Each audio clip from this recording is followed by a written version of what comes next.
Hi, if you're interested in simulating a car in MATLAB, or you just want to finish your project for your undergraduate study, this tutorial will help you to understand how to simulate a powertrain in a very simple way and efficient way to help you get on board of your project. So to begin with, I want to talk about Simscape. As opposed to build your model by using sophisticated control systems, you can just use this Simscape, which is a trademark design tool in MATLAB. It's similar to, it's built in within the Simulink working environment. So if you have experience in Simulink before, it should be very quick for you to understand it. If you just type in Simscape, it should come up in Explorer. So that few sims you have to download before we start this modeling. If you click Simscape, it will you can download it.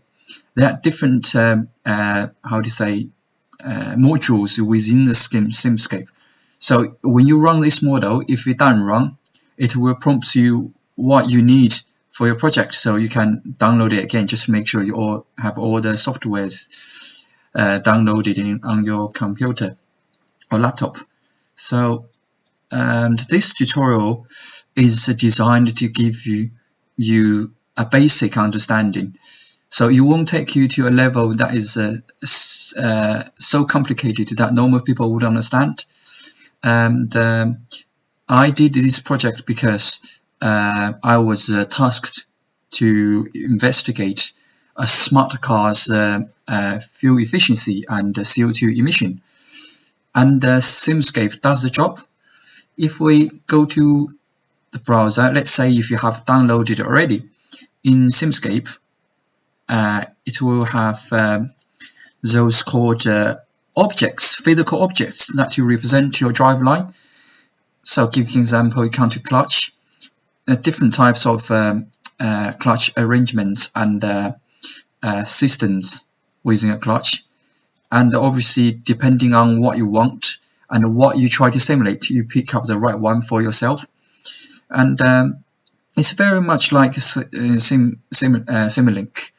So if you drag and drop, I don't know why my MATLAB 2017 is quite slow for some reasons. If you double click it, sorry about that, it takes quite a bit of time.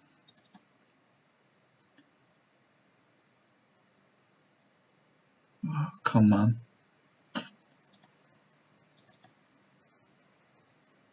It's not opening. Okay, finally it comes. So you got all those settings that you have to fill, and sometimes you can just simplify them by just saying, okay, I don't have that table. So for example, for instance, it asks you for a table lookup. So if you don't have one, you just use fixed friction coefficient. So depending on what fidelity you're looking into, so you can tweak your design.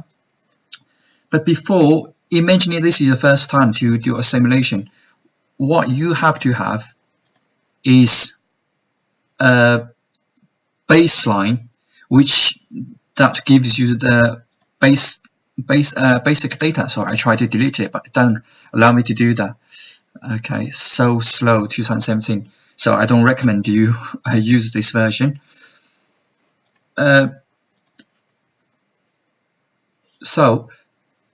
What I'm trying to say is you have to have your basic data, otherwise the model wouldn't run, because the Simscape is built based on the real objects. So you have to have, let's say, maximum power, the speed at the maximum power. You have to have those specifications in order to run your model. If you don't have them, unfortunately, the result might be, run, or it might just not run, because it is beyond what the mathematics behind the system is capable of doing it. So that's one lesson I've learned very harshly. So just to make sure you got all those data. So I mean, I will upload my data in GitHub, so you can play with it and work from my model based on your desired target. So begin with, let's talk about throttle. So that's where the engine needs one. So in this instance, this is a simplified engine. We can find a more sophisticated engine in the Simscape. So if you count engines, so there are different types of them, which requires different input data. With R1 is the most easiest to be understandable model. So you need the throttle. The throttle outputs a value between 0 and 1, or 0 above. As long as above 0, it will be okay. And but in order to get this throttle, logically, what we need is kind of input. So in my model, what I did is we follow the drive cycle. So the target is, I designed the powertrain, and it must follow the drive cycle, the velocity and its time, and as well as the acceleration. I can okay. So the drive cycle, you can find it on MATLAB. So this is a version which outputs the velocity, and you can download the drive cycle in MATLAB. It's created by University of Cranfield, I think, in the UK. So let's just load in it. So if you type in drive cycle, so as long as you download that, it will give you most of the most used drive cycles in our simulation. So I can change NDC depending on what I want to see. So it outputs a speed. So one thing we have to be careful with is the unit for your control.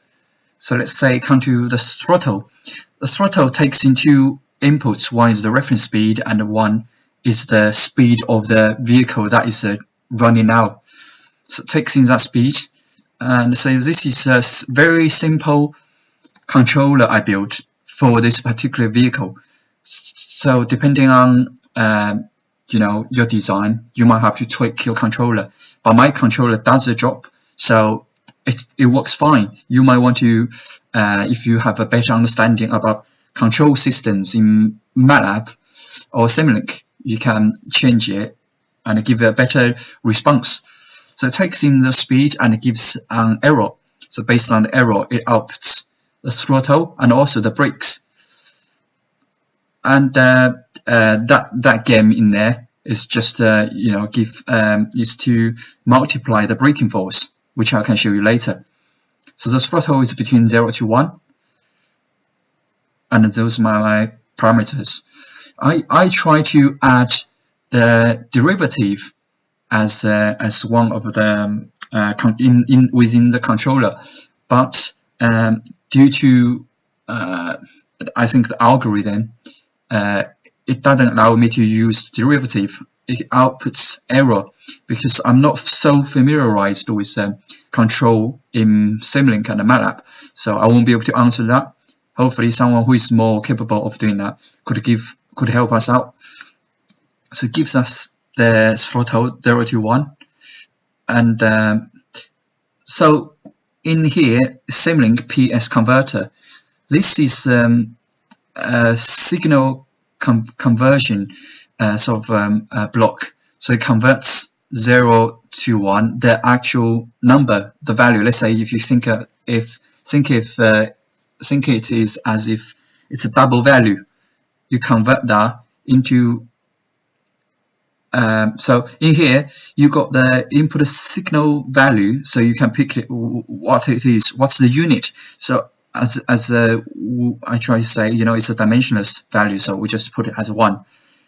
And this line is a special line that is representing how do you say this, the signal, representing the signal. That's how I understand it. So the signal gets input, fed into the engine. So the engine takes throttle.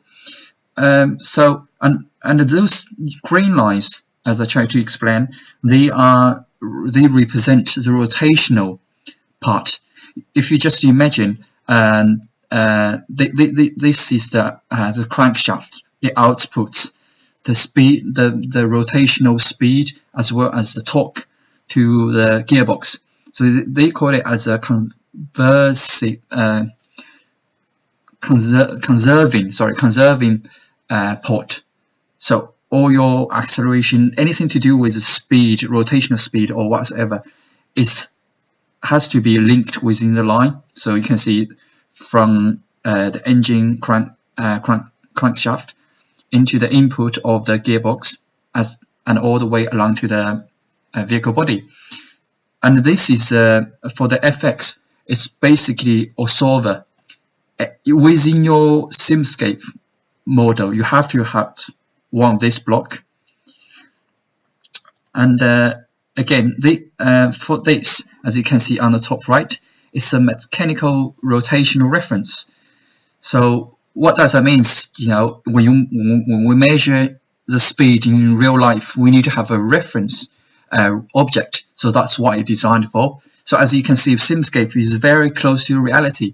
As long as you have good understanding about free body diagram, or basic engineering understanding, you should be able to use the SimScape effectively to give you the close value.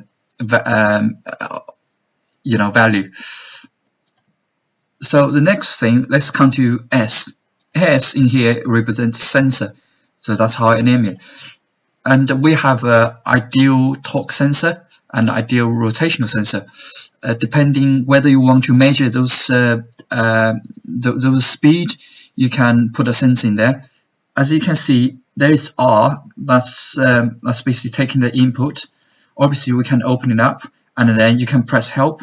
It will take you to the MATLAB's description. One thing I hate MATLAB or Simulink is they give you a lot of text as opposed to a simple good video, to explain you everything. Will make it more effective. But they've done this. It's already bravo job, and it tells you what they are.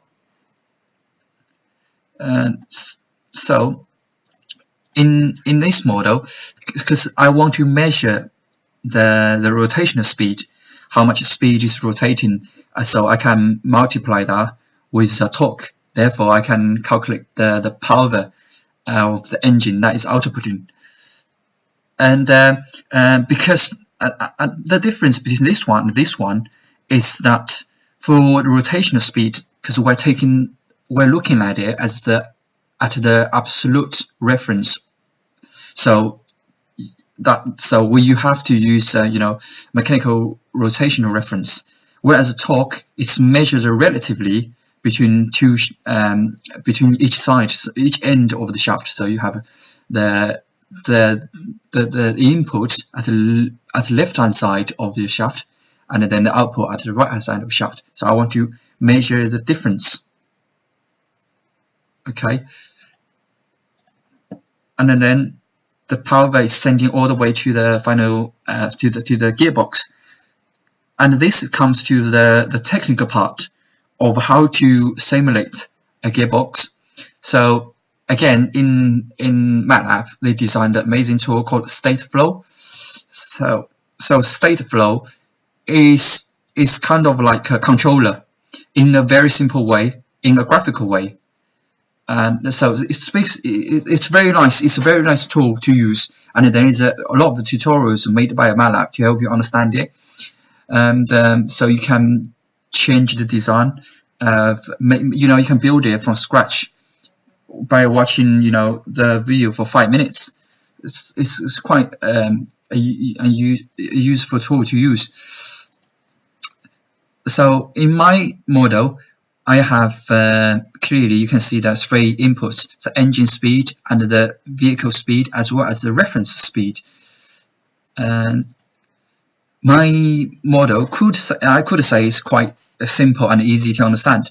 So this arrow means that we take it means basically this is a starting point of this block. So starting point is neutral. So imagining you have your car, you put in neutral first, right?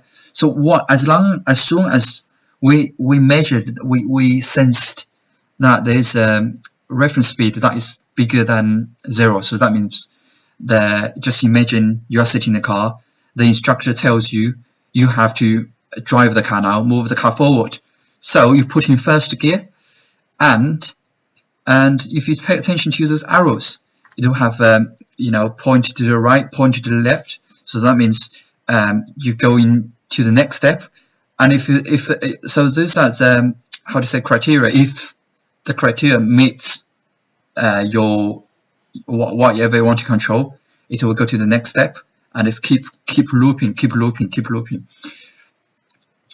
If I just run the model, you should be able to see the colors are changing, indicating that this state flow is moving, is working. You might not be able to build this state flow block straight away, but as long as you try to progress, you should be able to get the results, same as what I did. And obviously with the help of my model, you should be able to understand it better in a quicker way, because I spend quite a lot of time trying to get this done. So that's in neutral. In a very short amount of time, it should go to the first gear. So this is an amazing tool, state flow. I think MATLAB is very proud of what they're doing. So first gear, depending on the situation.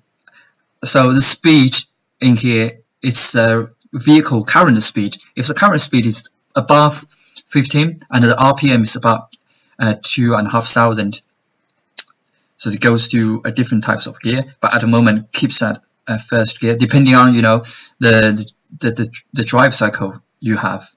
So the instructor tells you put it in neutral because the reference speed is smaller than 0. So it seems like it's always in first and 0. Sometimes it goes to second and it comes back. So I think that's enough for illustration. Let's stop the model. Let me just check if it's still running. Okay. Sorry, just bear with me because my MATLAB is very good. It's running extremely slow. Okay, so if you run the model, you should pops out a dialog like this. If you didn't see this dialog, just change your setting in the parameters. If I just show you where it is, so you can see SimScape, and if you just tick Open Viewer after simulation, and also you can log the simulation data, etc. Because and also workspace variable name. So that means all the data that you that is recorded by MATLAB, it will be outputted in the workspace. So you can write your own code to output a certain graph that you want to see. I think let me just quickly find it if I can. Sorry, just bear with me. I wasn't prepared to talk about this. So simulation powertrain, and if I go to book emission report, okay, to MATLAB powertrain, and it's in hybrid.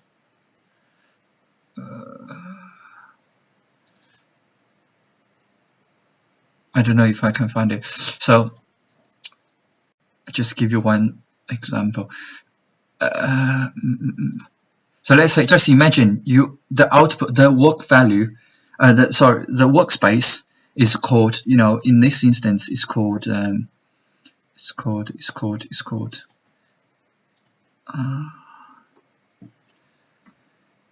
sorry about this. So it's called this SimLock, and also you can. So in here, this text should be replaced by the SimLock, and also ICE. ICE is the name, is a variable that refers to the name on your model. So if I go here, you got engine. So if I can show you. So let's say you got inertia diff left tire. So as long as you type in that value, the name, and because they all got space, so as long as you use how do you call that? Is it hyphen, isn't it? Is it underscore? If you type in that to replace the space, you should be able to extract the data from there. So let's come back to our state flow, because okay, the other thing is because we don't. So for example, in here it's called after 10 seconds. So that means when let's say we're in second gear now, right? So what that means is we want to hold let's say the vehicle is above 38 kilometers per hour and also emits RPM, etc. We want to hold that for 10 seconds. So we want to hold the gear 2 or gear 3 for 10 seconds before it jumps to another gear. If I don't know if you can understand that. Let's just imagine you drive the car, you put in second gear, and I want to keep in second gear. And let's say when the simulation is running, sometimes you can see the gear is changing from second to 3, second to 3, second to 3. That means the vehicle is struggling. So you want to keep in that lower gear for a higher torque in order to go up the hill or just to have a quick acceleration. So you use that after 10 seconds to hold the gear, as opposed to jumping up and down, and you may never reach that speed, and then you can see, and the result, and then it will cause the torque going to very high, and that would cause the engine speed runs very high, which is over the speed limit of the engine up here, and then it will output the error.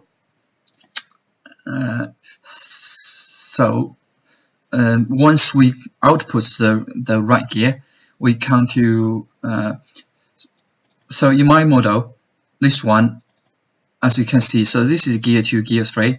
This variable is outputted as an integer to the port 1. The port 1 is linked to my gearbox. So this is a 5-speed gearbox. It's a very standard one, and it's simplified. This very simplified model to help you to understand how everything works. So just imagine we have a value 1 coming here, and what it does, if I open this block, is that it has a switch. Basically, if the value is 1, it will output 1000, and then this is the pressure. So we multiply. Let's say it's 111. So if we times the pressure, let's say the pressure is 1000. So that's 1000 par being outputted to each individual gear. So let's say it's 1 in here. It's quite confusing, right? So this one is a first gear. So when we put in first gear, we just want the pressure to be applied on the first gear, don't we? We don't want to have any pressure on any other gears.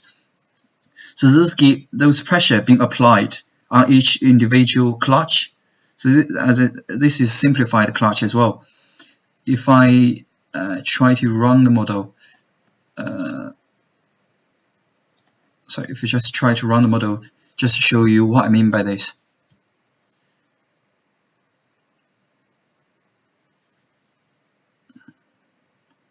It's a bit slow.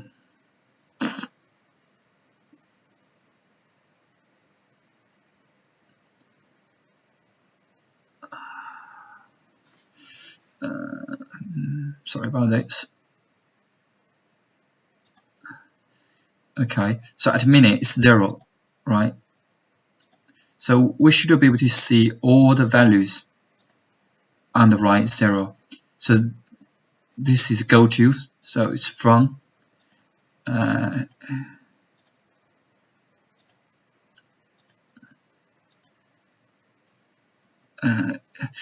so as you can see, we got 0 pressure on all the clutches. That means the gearbox is not engaged. But when we try to run the model, you will see the first gear will be changed into 1.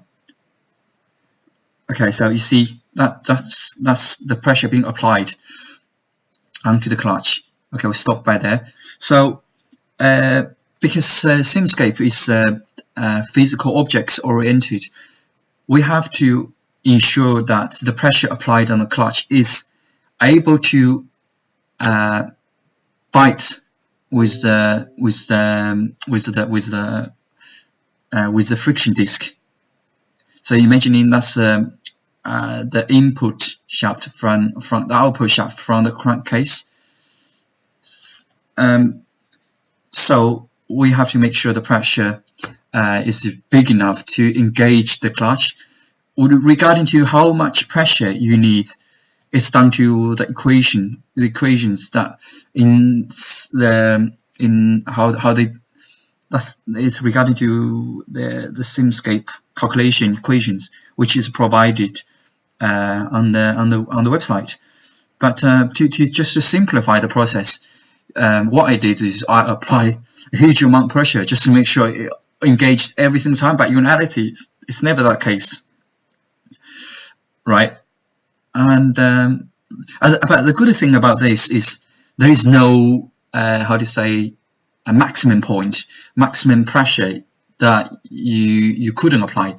So I can apply infinite amount of pressure and then it wouldn't break.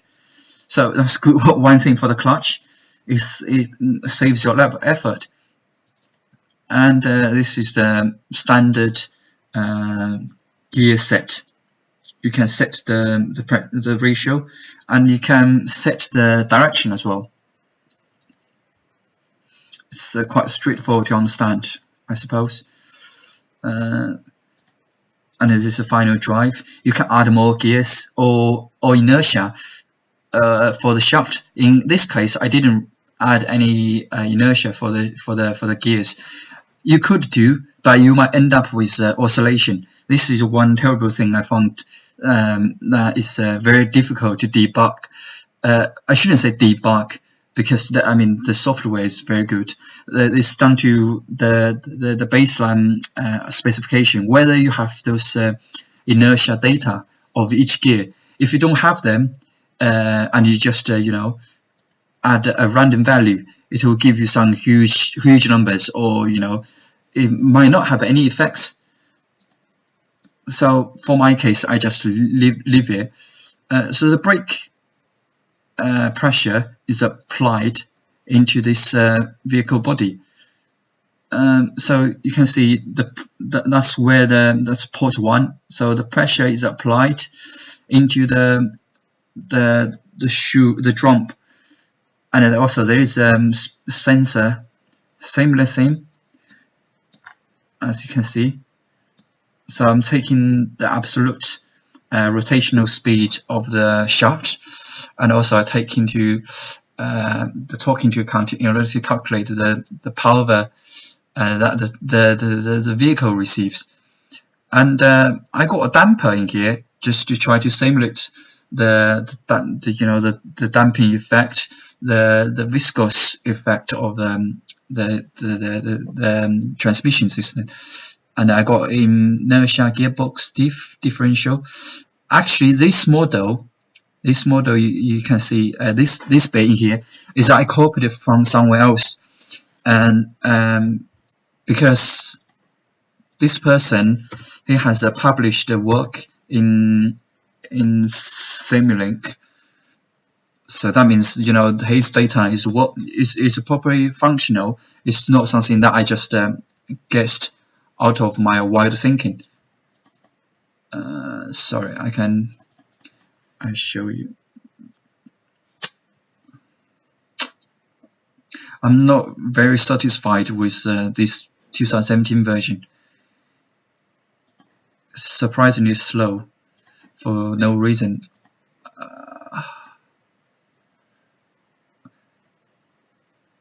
I might delete this and then install a different version. So let me just okay.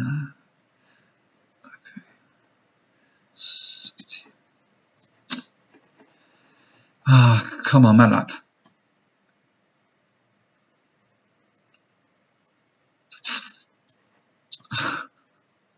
I'm sorry about this. Oh my god. Okay, all right, we'll give up and we'll come back later. Yeah. So you have to have the sensible parameters for each simulation you try to do for each block. So let's say for this one, it's inertia. I think it's 0.02 or something. Very little. So for the vehicle body, SimScape has done a good job. It basically simplifies your calculation in order to calculate. You got the pitch movement of the vehicle, so you got front and rear reaction forces on the tires, and that would give you the corresponding proportion of yourself. And also there is beta, that is the gradient of the slope that the vehicle tries to climb. And the other thing is, as I mentioned about, so in order to output the value into, let's say, your scope, or to display the value, you have to use this converter. It converts the data from the SimScape environment to something that you can manipulate, and you can output different signal unit. As you can see, the kilometers per hour is not existed. It's not in the drop down, but you can still do it because it's this dimension, how to say, it's reasonable, and it's logical. It's the right dimension, but you have to make sure you put in this right how to say, abbreviation, so km/hr, and so in my model I also included fuel economy. So this fuel economy I copied it from somebody else, but I changed the fuel consumption table. It's very simple to understand. It's just to calculate the values in the right units. So, and also to calculate the fuel consumption, you can use a lookup table. And if you don't know how to build that lookup table, you might have to refer to other videos. So for my model, what I did, you can see I got two inputs, speed and torque. So what I did in here, so that means when there is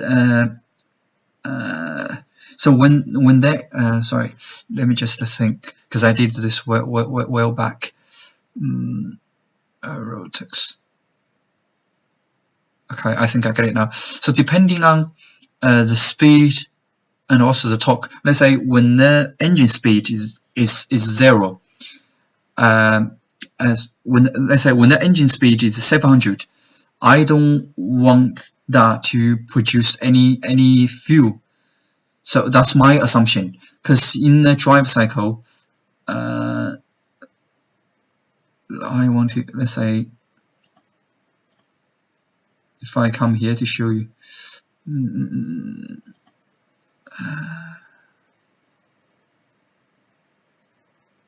okay. So what it means, if you pay attention to this one, so these are the lines that the engine.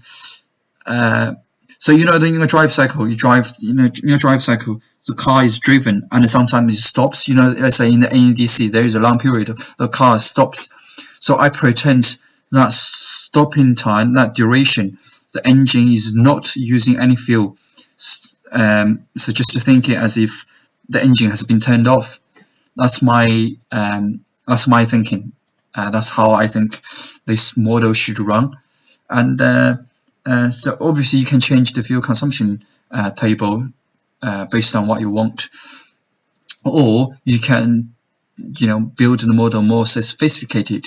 So even though the engine is still running at 700 RPM, the stationary rotational speed, it will still use certain fuel. You can do that as well. And so for some further simulation that we just did is 43 miles per gallon, which is very similar to the smart car of itself. And so I'm happy with the result. And also it gives us, so the braking energy is not the actual energy of itself. It's if we go back, you can see how it works. So I got the pressure, but I got the force. So this force is actually the force applied on the shoes. What I did is I just want to provide relative, a comparative value. So let's say if I run another simulation to compare with this, if another model outputs more brake energy, that means more brakes has been applied. If you want to compare, let's say if you want to compare the gasoline model with an electric model, and because for the electric model you have energy recuperation, which means the brake energy is less compared with the gasoline model. However, it's not fair for the gasoline model, because you can still have energy recuperation in in the spark ignition car. But if you want to include that energy recuperation in the combustion powertrain, you have to build your model. So instead of build your model, I just take this value to give me a reference or give me a comparative study. Say, okay,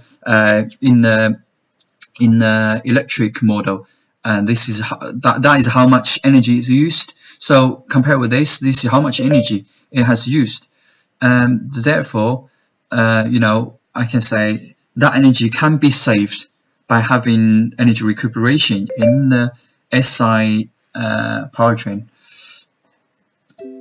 So it keeps. So let me just think.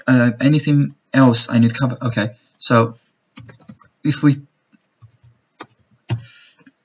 type in HEV, so this is another person who did quite a amount of work on hybrid electric vehicle model, and his model is quite complicated to begin with. So that's why I wouldn't recommend you to jump into that straight away. But you can see what is required to finish. What is required software wise to be able to run my model as well as his model. And later I will show a simplified version of a hybrid series powertrain. very similar. So some of the components in this model is very similar to my hybrid version, and but with few tweaks. Hopefully, my tutorial will give you a better understanding about how Simscape works. Maybe not, but anyway, if you download the model from GitHub and try to run itself, it will definitely save you a huge amount of time of trying to learn Simscape. But at the same time, MATLAB doesn't provide a very good, studying environment. There's a lot of text. So to begin with, when I was looking into how to do the simulation in Simulink, I was blown away because I tried to, design the controller, everything from scratch. Try to do everything from scratch by myself, but at the same time, I don't have the baseline data. Let's say in the engine we have a lot of input data. Where did I get that? It's impossible. So my model will give you a better starting point and saves you a lot of time. And thank you for watching my video. And I want to see what you guys can do within a month, and then it'll help me to learn as well.